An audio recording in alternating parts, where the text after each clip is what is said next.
Šajā video es tev parādīšu, kā tu savā internetu veikalā vari iespējot preču kārtošanu un produktu filtrus.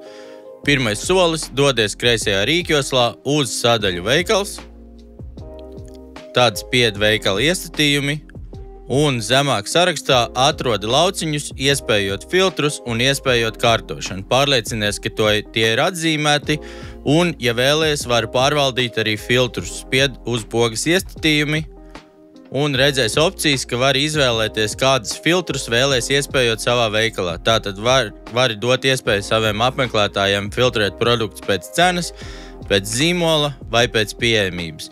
Ja ir nepieciešams, spiežot spogas pievienot, tu vari izveidot arī citus filtrus.